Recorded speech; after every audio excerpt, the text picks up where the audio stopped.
तर एक मित्र इतका घायाळ होऊन पडला होता, तो जोरात ओरडला, मरोत ते दांडेकर गेले खड्ड्यात, आधी कुठं पाणी असलं तर बघा, आमचा जीव चाललाय, तुम्हाला दांडेकर सुचतायत.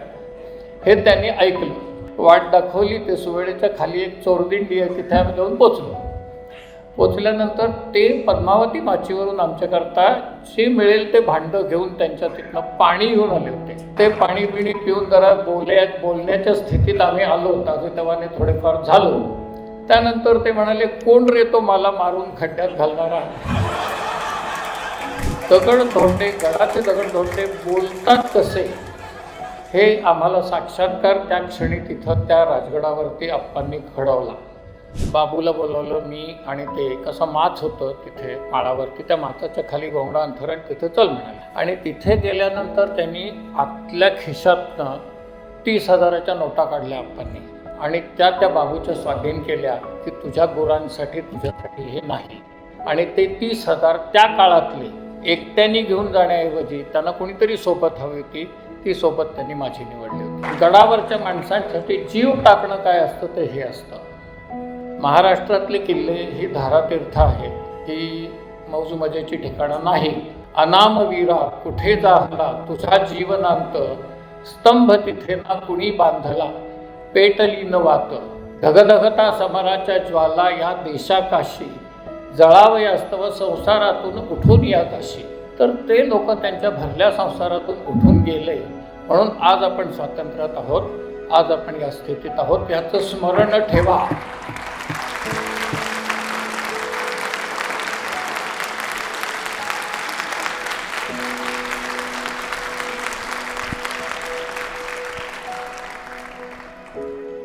पंच आणि मित्र हो, माझा परिचय आत्ता यांनी आपल्याशी करून दिला. सर्वप्रथम आयोजकांचे मला इथे व्यक्त होण्यासाठी संधी दिली, त्याबद्दल मी त्यांचे आभार मानतो. मला जो विषय दिलेला आहे तो आप्पासाहेब दांडेकर, कैलासवासी गोनी दांडेकर यांचा परिचय, व्यक्तिमत्वाचा आणि इतर गोष्टींचा परिचय करून देण्याचा. गोष्ट अशी झाली की माझा जन्म किल्ल्याच्या अर्ध्या चढातला, आता जन्म साताऱ्याचा. आता साताऱ्याला अजिंक्यताऱ्याच्या अर्ध्या चढणीत माझं आजोळ होतं, आणि लहानपणापासून जसं मला दिसायला लागलं, कळायला लागलं, तसा अजिंक्यतारा माझ्या मनामध्ये घट्ट बसलेला. सज्जनगड, यवतेश्वर, कास ही सगळी आमची अंगणपरस अशी ठिकाणं. त्यामुळे गडकिल्ले किंवा डोंगर हे आम्हाला परके नव्हते. आणि अशा ह्याच्यामध्ये मी नंतर पुण्याला आलो शिक्षणासाठी साताऱ्याहून, आणि नंतर पुण्याच्या आसमंत तर किल्ल्यांनी भरलेला आहे. सिंहगड आहे, तोरणा आहे, पुरंदर आहे, राजगड आहे, लोहगड विसापूर आहेत, राजमाची आहे, तुंगी तिकोना आहे, किल्लेच किल्ले आहेत सगळे. तर मित्र मिळाले, आणि ज्यांचं समानशीले व्यसनेषु सख्यम म्हणतात असे मित्र मिळाले, आणि त्यांच्याबरोबर भटकंतीची आवड वाढत गेली. 1 मे 1970 हा दिवस माझ्या आयुष्यातला मी सुवर्णाक्षरातला दिवस असा समजतो. त्या दिवशी मी आणि माझे 5-7 वर्गमित्र आम्ही राजगडावर जायचं ठरवलं. रणरणतं ऊन, 1 मेचा दिवस, आणि आम्ही निघालो पुण्याहून. आता पुण्याहून निघाल्यानंतर आता काय आहे की सगळीकडे गुगल आहे, गुगल मॅप आहे, सगळीकडचे रस्ते, सगळीकडच्या वाटा या तुमच्या समोर हजर आहेत. आमच्या वेळेला तसं नव्हतं. भारत इतिहास संशोधक मंडळात जाऊन गॅझेटियर्स बघावी लागायची, आणि त्याचे ते जीर्ण झालेले ते टोपोशीट्स असायचे. त्या टोपोशीट्सवरून ट्रेस करून आम्हाला किल्ल्यांचे मार्ग, वाटेतली गावं ही सगळी आम्हाला बरोबर ठेवायला लागायची. आता राजगडच्या अर्ध्या चढात आज गाडी जाते, पण त्या काळामध्ये साधारणपणे कुठूनही राजगडला जायचं असेल तर मार्गासनी, विंझर, पाबं इथं कुठंतरी उतरून किंवा भुतोंड्याला उतरून तिथून वाटतुळव करायला लागायची 5-7 मैलाची, आणि मग गड चढणीवर आपलं पाय पडत असे. तर त्याप्रमाणे आम्ही मार्गासनीला उतरलो, आणि गुंजण दरवाजाने तो किल्ला चढायचा असं आमचं ठरलं. आणि गुंजण दरवाजाने किल्ला चढायचा ठरल्यानंतर आम्ही गुंजण दरवाजा आहे त्या दिशेने आम्ही जायला लागलो. ताज्या दमाचे सगळे तरुण गिर्यारोहक नव्हते, परंतु तरुण लोक होते, दम होता त्यांच्यामध्ये. आणि आपल्या सगळ्यांना माहिती, जे गुंदा दरवाजाने गेलेले आहेत तिथं ते प्रचंड गचपण आहे त्या बाजूला राजगडच्या, सहज वाटा मिळत नाहीत, काटवण आहे, गचपण आहे सगळं. तर अशा त्या परिस्थितीमध्ये आम्ही वाटाडे कशाला पाहिजे, समोर नाकासमोर दरवाजा दिसतोय असं ठरवून आम्ही निघालो आणि वाट चुकलो. आणि वाट चुकल्यानंतर आम्ही गुंजट दरवाजा नाकासमोर दिसत असताना आम्ही लागलो नेढ्याच्या खाली. जे राजगडवर गेलेत त्यांना त्याची कल्पना येईल की आम्ही भलतीकडे सुवेळा माचीच्या नेढ्याच्या खाली आम्ही तिथे उंदरासारखे त्या गवतामध्ये खडबडत होतो आणि घायाळ झालो होतो. तिथे सगळं इतकं रणरणतं ऊन पायाखाली आम्ही जे डोक्यावरती जे घेतलं होतं आणि खडी चढण, जवळ जे आणलेलं वॉटर बॅग होत्या, पाणी आणलं होतं, लिंबा आणली होती, बहुतेक सगळं संपून गेलं. आणि घायाळ अवस्थेमध्ये तिथे आमच्यातले 2-4 जण त्या गवतामध्ये आडवे पडलेले होते. करायचं काय आता, कुठूनही लाग लागेना, गडात शिरायची वाट सापडेना. मग गडाच्या डोंगराची धार धरत धरत धरत आम्ही जिथे सुवेळामाची संपते त्या तिथपर्यंत पोचलो. पलीकडचं भाटघरचं धरण सगळं विहंगम दिसायला लागलं, गडात शिरायची वाट काही आम्हाला दिसेना. परत जिथनं निघालो होतो तिथे नेढ्याखाली आम्ही परत आलो.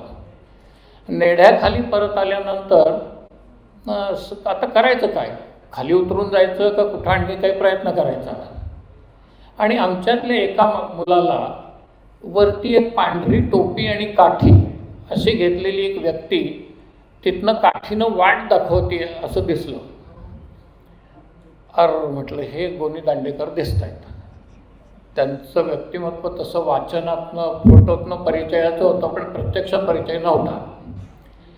आणि ते वाट अशी काठीनं वाट दाखवत होते, टोपी पांढरी असल्यामुळे ते स्पॉट झाले. आणि जवळ जाता जाता कुणीतरी आमच्यातलं म्हणालं की अरे ते गोनी दांडेकर. तर एक मित्र इतका घायाळ होऊन पडला होता, तो जोरात ओरडला, मरोत ते दांडेकर गेले खड्ड्यात, आधी कुठं पाणी असलं तर बघा, आमचा जीव चाललाय, तुम्हाला दांडेकर सुचतायत. हे त्यांनी ऐकलं. हे त्यांनी वरती ऐकल्यानंतर वाट दाखवली. ते सुवेळेच्या खाली एक चोरदिंडी आहे, तिथे आम्ही जाऊन पोचलो. पोचल्यानंतर ते पद्मावती माचीवरून आमच्याकरता जे मिळेल ते भांडं घेऊन त्यांच्या तिथनं पाणी घेऊन आले होते. पहिली गरज पाण्याची. आणि ते पाणी पिणी पिऊन जरा बोलण्याच्या स्थितीत आम्ही आलो, ताजेतवाने थोडेफार झालो. त्यानंतर ते म्हणाले, कोण रे तो मला मारून खड्ड्यात घालणारा. तर माझा तो मित्र काही समोर येईना. आणि ते म्हणले असं असं म्हणले की ही माझी अशीच परिस्थिती झाली होती. पहिल्यांदा मी ज्या वेळेला राजगडला आलो तेव्हा माझी परिस्थिती अशीच होती म्हणाले. ती आमची पहिली ओळख राजगडावरची. मग तिथून गप्पा मारत चालत चालत आम्ही पद्मावती माचीच्या त्या देवळात आलो. आणि देवळात आल्यानंतर दुसऱ्या दिवशी आम्ही तोरण्याला, सिंगापूर, नाळेनी, रायगडला असं जाणार होतो. त्या दिवशी त्यांनी आम्हाला हिंडून अख्खा राजगड दाखवला, बालेकिल्ला दाखवला, पद्मावती माची दाखवली.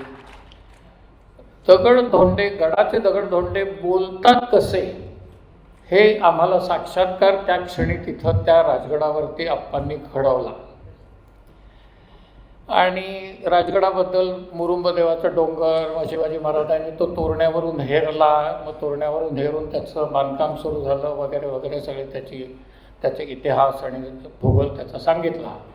दुसऱ्या दिवशी आम्ही त्यांना नमस्कार करून तोरण्याला जायला निघालो. आप्पा आशीर्वाद द्या. आप्पा म्हणाले की मी तुम्हाला असा आशीर्वाद देतो की तुमच्या मार्गात अनंत अडचणी येतात आणि तुम्हाला या ट्रेकमधून खूप शिकायला मिळतं.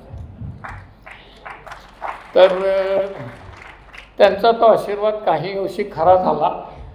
आमच्यातला एक तापाती फणफणला. कसं आम्ही तोरण्यावरनं, सिंगापूर, नाळेनं त्याला रायगडवरती नेलं, त्याचा ताप उतरला रायगडवरती. पण या गडाकडे पाहण्याची किंवा या डोंगर भटकणीकडे पाहण्याची एक दृष्टी, एक स्कूल ऑफ थॉट म्हणतात, तर ते मिळावं लागतं.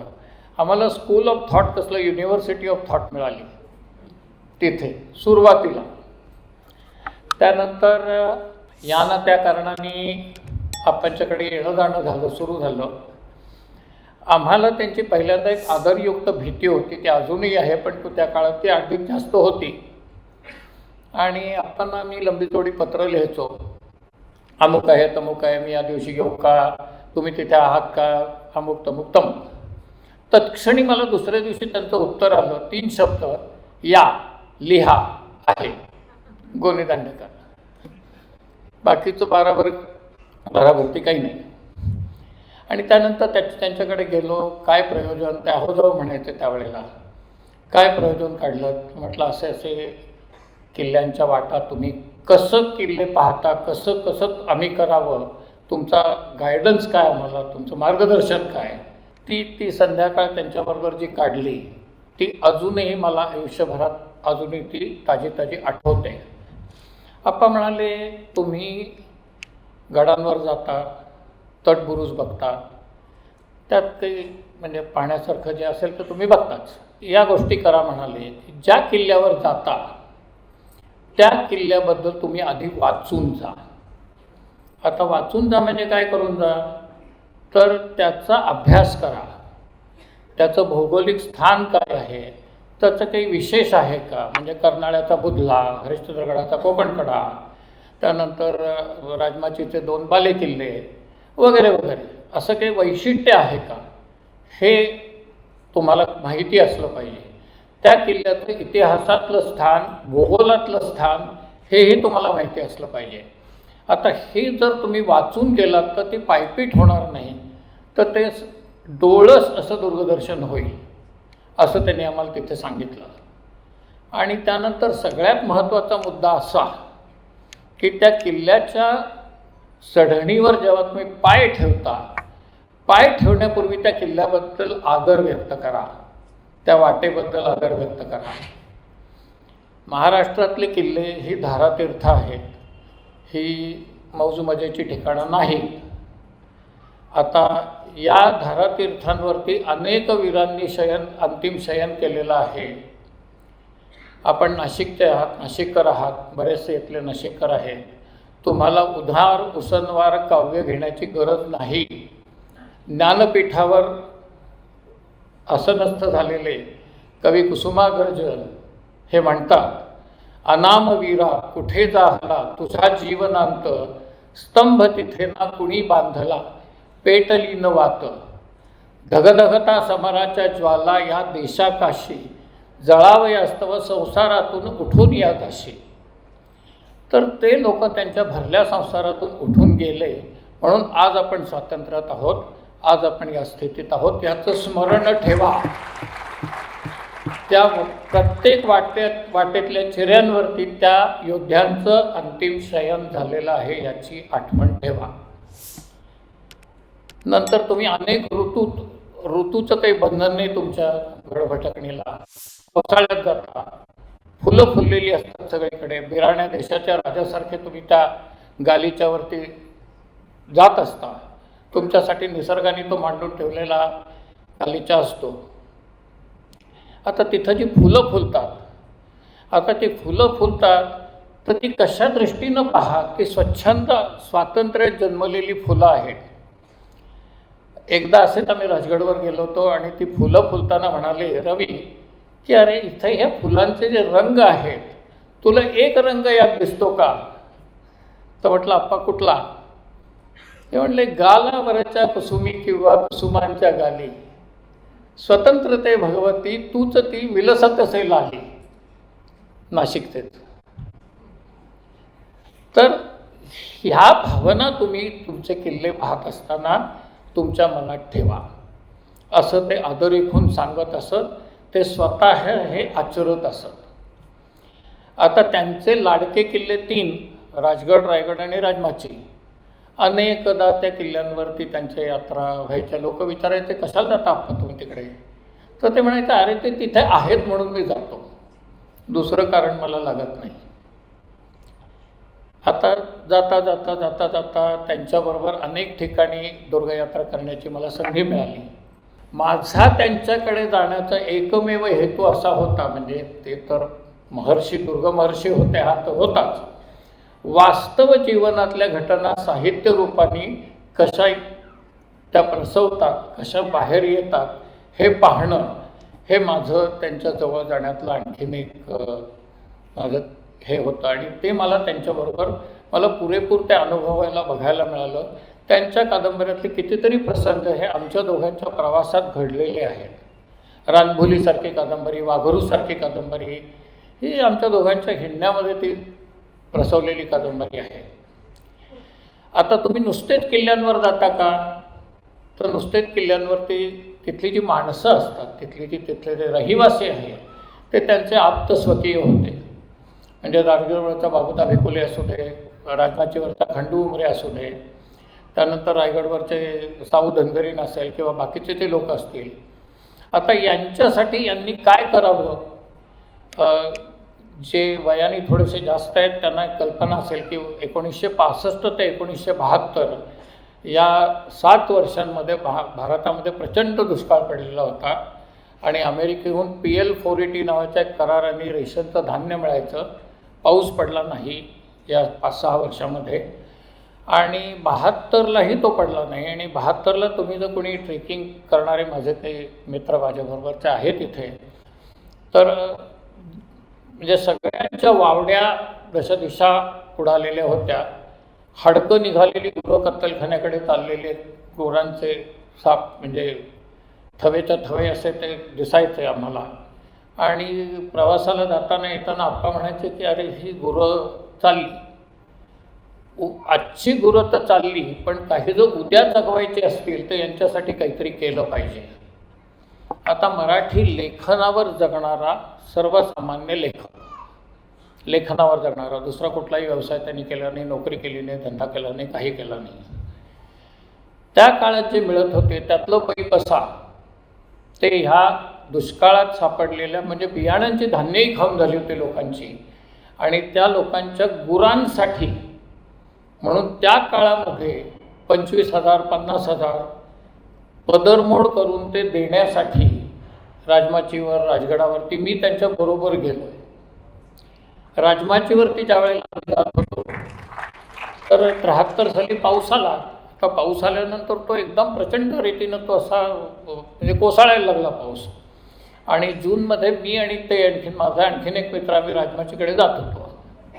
तर राजमाचीकडे जात असताना लोणावळ्यावरून तुंगारलीवरनं पुढे गेल्यानंतर तिथे कातळधार नावाचा एक धबधबा खाली पडतो. उल्हास नदीचा तो एक उगमाचा स्रोत आहे.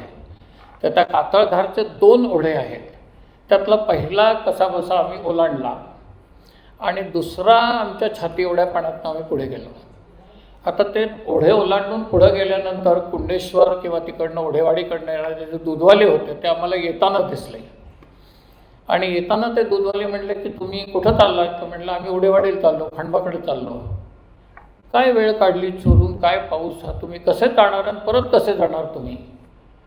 तुम्ही असं करा, आत्ता ही वेळ नाही गडावर जाण्याची, तुम्ही परत फिरा, तुम्हाला हे ओढे परत फिरूसुद्धा देणार नाही. सर्वसामान्य विचार केला आणि म्हटलं जो आपल्याला अवेलेबल वेळ आहे त्याच्यामध्ये हे जर पाऊस पडत राहिला तर आरत्र न परत्र राजमाचीवरच आपण पडून राहू. त्यापेक्षा हे लोक सांगतायत, अनुभवी आहेत, रोजचे प्रवास करतात, यांच्याबरोबर आपण परत फिरू. म्हणून त्यांच्याबरोबर आम्ही परत फिरलो. तर त्या तेवढ्या 15-20 मिनिटाच्या पावसाने त्याला इतकं पाणी आलं होतं की माणसांची साखळी करून गळाभर पाण्यातनं आम्ही तो ओढा परत ओलांडला. आणि दुसरा ओलांडताना तोही छातीभर पाण्याचा होता. आणि त्यानंतर आम्ही परत तळेगावला गेलो. तळेगावला गेल्यानंतर दुसऱ्या दिवशी क्लाइंबर्स क्लबची एक तिथे काही 25 मुलं खंडाळ्याला आली होती उल्हासच्या दरीत जाण्यासाठी. त्यातला एक मुलगा वाहून गेला होता, तो कर्जतला त्याची बॉडी मिळाली, इतका तो पाऊस. आणि हे आम्ही कशाकरता चाललो होतो? खंडबाची गुरं जगावी म्हणून 25,000 रुपये स्वतःच्या मिळकतीतले घेऊन आपण त्याला द्यायला चालले होते. त्यांच्याबरोबर मी होतो. हे दायित्व आतून यावं लागतं आणि ते त्या ती माणसंही जीव टाकत त्यांच्याकरता. आपणना सर्दी खोकला असं काहीतरी झालं होतं आणि ही कुठंतरी करुणोपकरणी बातमी राजमाचीवर गेली. खंडू उमरे पैशाची मोटळी घेऊन तळेगावला त्यांच्या घरी आला. खंडबा उमरे काय रे बाबा कशाला आला आपण विचारला. मानद्यात असं कळलं म्हणले, मानलं असलं की माणसाला पैसे लागतात म्हणून मी घेऊन आलो. खंडू उमरे त्यांच्याकरता पैसे घेऊन आला होता. आप्पांनी त्याला हे केलं की नाही रे मला सर्दी पडसं खोकलं झालं आहे, काही जास्त झालं नाही आहे, तू हे पैसे घेऊन परत जा. जीव लावावा आणि लावून घ्यावा असं ते असतं. तर ते त्यांनी त्यांचं ते होतं. माझी BEची परीक्षा 15 दिवसावर आली होती. 15 दिवसावर आली होती 73 साली. तर त्यावेळेला ते म्हणाले की मला तुझा अर्धा दिवस हवा आहे. आप्पा म्हणाले. तर म्हटलं आप्पा माझी BEची परीक्षा 15 दिवसावर आहे, ते तुझं तू बघ म्हणाले. मला तू अर्धा दिवस दे या पुढच्या 8 दिवसात. म्हटलं माझ्या वडील रजा काढून आलेत माझ्या परीक्षेसाठी, तुम्ही त्यांना विचारा. मग आमच्या घरी आले. ते घरी आल्यानंतर भाऊ म्हणले मी याला अर्धा दिवस घेऊन जातो आहे. माझे वडील म्हणाले तो मोठा झाला आहे, जाणता झाला आहे, त्याचं त्याला कळतं आता, तो हो म्हणत असेल तर आप्पांनी मखलाशी माझ्या वडिलांच्या बरोबर केली की हा नेहमी येतो तसाच पहिला दुसरा येईल, त्याची हमी मी घेतो आणि तुम्ही याला पाठवा. आणि नंतर त्यांना सोडायला म्हणून मी खाली आलो आमच्या घराच्या. तर ते म्हणाले तुझी हमी मी घेतली आहे तर माझी हमी तुझ्याकडे आहे. कुठं जायचं आहे म्हणाले. खंडूकडे जायचं, आपलं बाबूदा भिकुलेकडे जायचं. राजगडवरती एक राहणारे कुटुंब. राजगड ज्या वेळेला संस्थानं खालसा झाली त्यावेळेला बाकी सगळे सोडून गेले. बाबू भिकुले त्या गडाला चिकटून राहिला. तर बाबूकडे जायचं आहे म्हणाले ते, आणि मला बरोबर तू हवा आहेस. आता बरोबर तू हवा आहेस म्हटल्यानंतर आम्ही गेलो. पाब्याच्या गाडीने सकाळी निघून चालायला सुरुवात केली. मला ते जीवनामध्ये ध्येय कसं ठेवावं, वागावं कसं, बोलावं कसं, अमुक कसं करावं, तमुक कसं करावं वगैरे वगैरे सांगत होते. आप्पा म्हटलं हे सगळे उपदेश करायला तुम्हाला हीच वेळ मिळाली का माझी परीक्षा असताना. चल तर खरं म्हणाले. बाबूचं झाप पठार चढून आम्ही वर गेलो. वर गेल्यानंतर जेवणा खाणं झाली. माझ्याबरोबर चल म्हणाले जरा. बाबूला बोलवलं मी आणि ते कसं माच होतं तिथे माळावरती, त्या माचाच्या खाली गोंगडा अंथरण, तिथे चल म्हणाले. तिथे गेलो आम्ही. आणि तिथे गेल्यानंतर त्यांनी आतल्या खिशातनं 30,000च्या नोटा काढल्या आप्पांनी आणि त्या बाबूच्या स्वाधीन केल्या की तुझ्या गुरांसाठी तुझ्यासाठी हे नाही, ही गुरं जगव. आणि ते 30,000 त्या काळातले एकट्याने घेऊन जाण्याऐवजी त्यांना कोणीतरी सोबत हवी होती, ती सोबत त्यांनी माझी निवडली होती. असा तो दुसरा प्रसंग. गडावरच्या माणसांसाठी जीव टाकणं काय असतं ते हे असतं. हे 2 प्रसंग झाले. नंतर गड भटकणीसाठी आप्पांनी ट्रेकर्सच्या विश्वाला किती देणग्या दिल्यात. गडदेचा बहिरी, कर्नाळ्याचा सुळका, नंतर नाणेघाटीचे 4 दुर्ग, हरिश्चंद्रगड. कुणाला माहिती होते? कुणालाही माहिती नव्हते.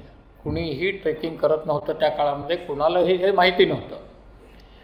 आणि अशा त्या सगळ्या काळामध्ये ते जाऊन यायचे आणि लेख लिहायचे, जाऊन यायचे लेख लिहायचे. आणि ती तरुण पिढी आमची त्या काळातली होती हे आकृष्ट झाले त्या वाटा परत जाण्यासाठी. आणि ही सगळी साहसाने भरलेली अशा ज्या वाटा आणि अशी जी ठिकाणं होती ती पाहण्यासाठी.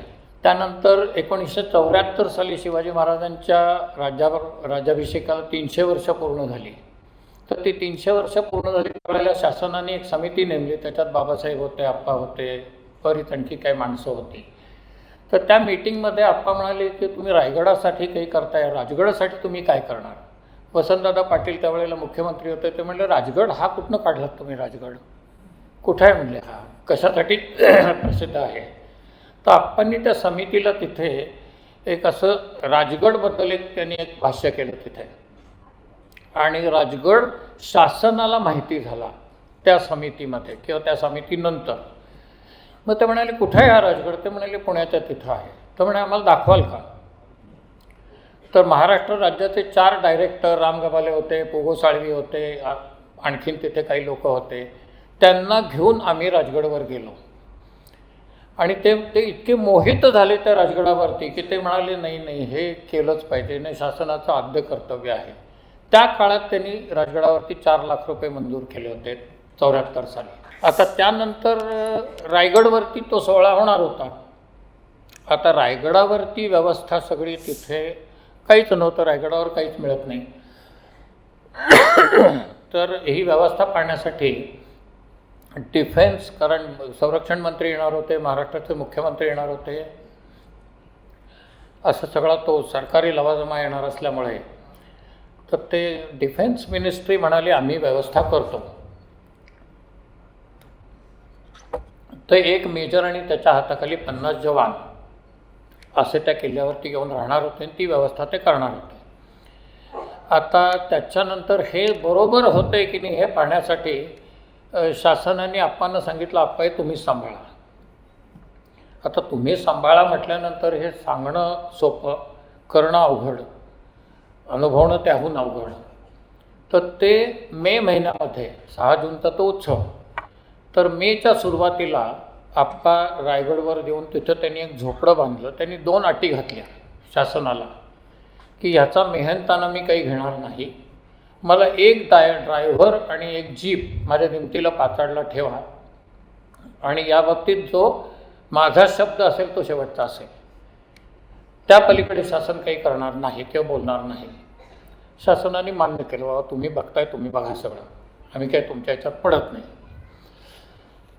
आता आप्पा जाऊन रायगडवर झाले, डेरेदखल झाली.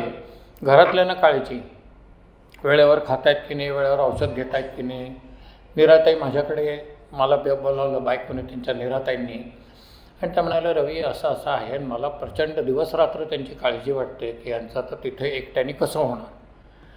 तर म्हटलं तुम्हाला एक सांगू का, म्हटलं मीही जाऊन त्यांच्याबरोबर राहतोय तिथे. ते म्हटले माझी काळजी मिटली सगळी. आता दुसऱ्या दिवशी मी जाऊन रायगडवरती आप्पांच्याबरोबर राहिलो. एका झोपड्यात 2 कॉटा टाकलेल्या. साऊ धनगरी, रानभोलीजी ज्यांनी वाचली त्यातली ती मनीजी धनगरणीची त्या मुलगी, त्या साऊ धनगरणीकडे दुवक्त जेवायचं, दूध चहा बिया काही नव्हताच त्यावेळेला, आणि ते सगळं गडावरचं काम नीट होतं आहे की नाही ते बघायचं. तर त्या मेजर आणि त्याच्या जवानांनी की जिथे तो सोहळा होणार होता तिथली कनात आणि तिथलं ते सगळं तंबू त्यांनी बांधून घेतला. आणि तो बांधून घेतल्यानंतर वादळ वाटच बघत होतं. दुसऱ्याच दिवशी इतकं प्रचंड वादळ आणि धो धो धो पाऊस, कडाडत्या विजा, वारा, असं सगळं त्या गडावरती सुरू झालं. थैमान की आता हा सोहळा होतोय कसा. आणि तो वारा त्या मंडपामध्ये भरला आणि तो मंडप होता नव्हता, त्यांनी त्या मंडपाच्या चिंध्या केल्या. हे रात्रभर थैमान पावसाचं चाललं होतं. आणि साधारणपणे 2च्या सुमाराला रात्री पाऊस थांबला. आणि 2ला पाऊस थांबल्यानंतर आम्ही जागेच होतो त्या झोपड्यामध्ये. त्या झोपड्यातनं ओढा लागला होता, वरनं बाजारपेठेच्या तिथे ते झोपडं बांधलं होतं. आणि तो ओढा लागला होता आणि त्या ओढ्यातनं पलीकडे एक साप वाहून आले होते 2. खालतीन ते पावसाच्या पाण्याने ते अर्धमेले झाले होते आणि ते तिथं ते झोपड्याच्या ह्याच्यात अडकले होते. आता 2 वाजता बॅटरी काढून आप्पा म्हणाले रवी चल. तर म्हटलं कुठं जायचं आप्पा. तर ते म्हटले ते माझे जवान आहेत तिथे. म्हणाले त्यांचा तो अधिकारी असला तरी ते माझे जवान आहेत. या वादळाने त्यांची काय स्थिती झालेली आहे हे बघणं माझं कर्तव्य आहे, कारण मी प्रभारी अधिकारी आहे शासनाने नेमलेला. त्या 2 वाजता रात्री ती सगळी बाजारपेठ तुडवून, राजसभा जाऊन, रणवासात जाऊन, त्याच्या पलीकडे त्यांचे तंबू होते, तिथे गेलो आम्ही. त्या पावसात गुडघा गुडघा पाण्यामध्ये तिथे विजा चमकत होत्या. विजा पडत असत त्या काळात, त्या आताही पडतात. आणि पलीकडे गेलो आणि पलीकडे गेल्यानंतर ते बघितलं सगळं. ते तंबू तो उद्ध्वस्त झालेलं सगळं. ते जवानही चिंतित, मेजरही चिंतित होता, काय करायचं. तर ते म्हणाले तुम्ही असं करा, म्हणाले की महाड होऊन शिवण्याची 2 यंत्र, दोरे, सुया आणि 2 शिंपी मागवून घ्या म्हणाले उद्याला. आणि ठीक आहे. त्यांनी त्यावेळेला रायगडावरनं काही सोय होती महाडला हे पाठवायची. तर तो संदेश गेला महाडला की असं असं आम्हाला पाठवून द्या. आणि दुसऱ्या दिवशी ते सामान, ती मशीन्स वगैरे ते रायगडावरती आली. आता ते तंबू तो सगळा उतरवला आणि त्याचा झोक बदलून तो परत बांधायचा असं ठरलं. आता ती ओली कापडं ती मशीनवर शिवायची कशी. तर आप्पा म्हणाले 2 जणांनी ढकला, 2 जणांनी ओढा. आणि ती ओली कापडं ती तंबूची तिथे 2 दिवसात शिवली आणि ते शिवली, तो तंबू परत उभा केला आणि तो ठरल्याप्रमाणे 16-6 तारखेला झाला. आता तो सोहळा झाला, मंत्री आले, संत्री सगळे आले, त्यांनी ते सगळं बघितलं, पण त्याकरता विना वेतन विना काही खपणारा एक मराठी साहित्यिक हा पुढं नव्हता त्या काळामध्ये त्यांच्या, की त्यांनी हे सगळं करून घेतलं होतं. तर आप्पांची ही काही खासियत होती की दास डोंगरी राहतं उत्सव देवाचा पाहतो, असं ते मागं असतात, ते असे पुढे कधी गेले नाहीत त्याच्यामध्ये. आता हा एक प्रसंग झाला. आम्ही एकदा राजगडवरती जात होतो आणि राजगडवरती जात असताना पाब्याकडनं खरीव खिंडीतनं आम्ही जायचो. तर त्या खरवाच्या तिथे असंच सकाळी जात होतो, तर जाता जाता वाट एकदम त्यांनी बदलली आणि वाट बदलून एक छोटी वस्ती होती, त्या छोट्या वस्तीकडे आम्ही गेलो. आता छोट्या वस्तीकडे गेल्यानंतर तिथे अंत्या करून त्यांनी हाका मारल्या आणि अंत्या फार तहान लागली, पाणी पाज. तर त्या अंत्याने पाणी पाजलं. नंतर काही फारसं ओझं नव्हतं तरी त्यांनी 2 ओझेकरी तिथनं केले आणि 2 ओझेकरी तिथनं केल्यानंतर त्या गावाच्या पलीकडे गेलो आम्ही. त्यातनं चालायला लागलो पुढं. मला जवळ बोलावून म्हणाले, तुझ्या राजगडावरती बऱ्याच खेपा होतात, ओझेकरी लागले तर इथून घ्यायचे. म्हणाले, हा या गावचा बुद्धवाडा आहे, खरीवातनं घ्यायचे नाहीत म्हणाले, ह्या बुद्धवाड्यातनं घ्यायचे. आप्पांच्याबद्दल तुम्हाला कोणाला काही माहिती असेल तर ते 13व्या-14व्या वर्षी घरातनं पळाले आणि घरातनं पळाल्यानंतर ते गेले. महात्मा गांधींचं काही कुठलं आंदोलन होतं, त्या आंदोलनात सहभागी होण्यासाठी म्हणून ते मुंबईला गेले. ते आंदोलन विरलं. आंदोलन विरल्यानंतर घरी जायचं नाही, कारण वडील कर्दनकाळ आणि ते मारतील किंवा पळकुटा म्हणतील, हे करतील, घरी नाही जायचं. निर्दिशा फिरत राहिले मुंबईमध्ये, कुठं टॅक्स्या धू, कुठं काय कर. आणि सिनेमात काम करायची, नाटकात काम करायची इच्छा, बरा आवाज, बरं रूप, तिथेही काही कुठं डाळ शिजली नाही. आणि त्यानंतर ते एका ट्रकच्या हौद्यात बसून नाशिकला आले. आता ट्रकच्या हौद्यात बसून ते नाशिकला आल्यानंतर नाशिकलाही काय करायचं, सदावर्त होती, ब्राह्मण भोजनं होती, विश्वास कोणी ठेवायचा नाही की ब्राह्मण आहे, माझ्याकडे गळ्यात जानवा आहे. भूक नावाची एक जबरदस्त राक्षसीण पोटामध्ये बसलेली म्हणाले, कुठं काही नाही. मेन रोडला कोणाची तरी खानावळ होती. त्या खानावळीमध्ये ते म्हणाले की तुम्ही मला काही काम देता का, मला काम द्या आणि जेवायला द्या इथे नाशिकमध्ये. तर त्यांनी बोलावलं, आतमध्ये गेला आणि भाताच्या खरवड्या होत्या. त्या खरवड्या एका वेळणीत काढून ताकाचं पाणी त्यात घालून त्यांच्यासमोर ठेवलं आणि म्हणाले, तो भांड्याचा गाडा दिसतोय का, तो घासायचा आहे म्हणाले. आणि ते म्हणले, किती दिवसात पोटात अन्न गेलं नव्हतं, बुभुक्षितासारखे ते खायला लागले. तो खानावळवाला वर्ण बघत होता, तो म्हणला, कमी जेव मरशील म्हणाला तो. असे त्यांचे ते नाशिकचे दिवस होते. ते वर्णन करायचे, कधी कधी नाशिकला यायचे त्यावेळेला. ते म्हणले, असे दिवस नाशिकमध्ये मी काढले. त्यानंतर ते गोपाळराव जोशी म्हणून इथे नाशिकला अकोलं म्हणून गाव आहे संगमनेरजवळ, तिथनं ते यायचे. आणि गोपाळराव जोशींनी ते म्हणले, चुणचुणीत मुले मी घेऊन जातो याला. त्यांचं एक गोशाळा होती तिथे आणि त्या गोशाळेमध्ये ते तिकडे गेल्यानंतर ते त्यांची एक बाई होती तिथे, त्या गोपाळराव जोशींची, ती म्हणजे लग्नाची बाई नव्हती पण त्यांच्या तिथं ते सगळं तिच्या हातात होतं. तिला हे कानामागनं आलेलं हे खपलं नाही. योग असा की ते गोपाळराव जोशी गेल्यानंतर त्या बाईनी यांना घराबाहेर काढलं. उद्वस परत तिथे काही आता परत दिशा नाही. मग तिथे एक धनगर होता. तो धनगर म्हणाला, किन्हवलीला चालतो का. मग किन्हवलीला त्याच्याबरोबर ते खाली उतरले, घाटाखाली. त्यांना त्या धनगरवाला घोंगड्या विकायच्या होत्या. तर त्या घोंगड्या विकून तो धनगर परत यायला निघाला. तेवढ्यात कुणीतरी म्हणाले, अरे गाडगेबाबा आले. गाडगेबाबा आले म्हटल्यानंतर त्या सगळा जो जनसमुदाय गाडगेबाबांच्याकडे गेला. त्याच्याबरोबर हेही गेले आणि हेही गेल्यानंतर गाडगेबाबांच्या पाया पडले. त्यांनी रप्प दिशी काठी घातली पाठीमध्ये. त्यांना पाया पडलेलं आवडायचं नाही. तर 4 वर्ष त्याच्यानंतर ते गाडगेबाबांच्याकडे राहिले आणि 4 वर्ष गाडगेबाबांचे लेखनिक म्हणून राहिले, जवळचे. आणि त्यानंतर गाडगेबाबांच्याकडनं कीर्तनं शिकले आणि मराठवाडाभरती त्यांनी कीर्तनं केली. आणि कीर्तनं करायला 10-10 हजाराचा समुदाय त्यांच्या समोर जमत असे. लवकरच लक्षात आलं की हा समुदाय आपण डोलता ठेवतो आहे, परंतु आपल्याकडे ज्ञानाची खोली नाही. ही खोली कशी वाढवता येईल ते म्हणले गाडगेबाबांना की मला तुम्ही आळंदीला मला जायचं आहे आणि तिथं ज्ञानेश्वरी आणि गाथेचं वाचन करायचं आहे. गाडगेबाबा म्हणाले काय तुला बाबू काय तुला काय तुझ्या डोक्यात येत असतं. हरकत नाही म्हणाले, आपली धर्मशाळा आहे आळंदीला, तिथे जाऊन तू राहा. तिथे गेले. तिथे गेल्यानंतर सोनपंत दांडेकर तिथे होते. त्यांनी त्यांना आपलंसं केलं आणि मुखोद्गत ज्ञानेश्वरी आणि तुकारामाचा गाथा मुखोद्गत झाला त्यांचा. ते तिथे ज्ञानेश्वरीत मधुकरी मागून आणायची, जेवायचं आणि ज्ञानेश्वरी दिवस रात्र ती करायची. मध्येच त्यांच्या डोक्यात आलं की शांकर भाष्य वाचावं. आता शांकर भाष्य वाचावं तर धुळ्याला एक पाठकशास्त्री म्हणून होते. सोनपंत दांडेकर म्हणाले तुम्ही धुळ्याला जाऊन त्यांच्याकडे म्हणा, माझा अधिकार नाही. धुळ्याला गेले.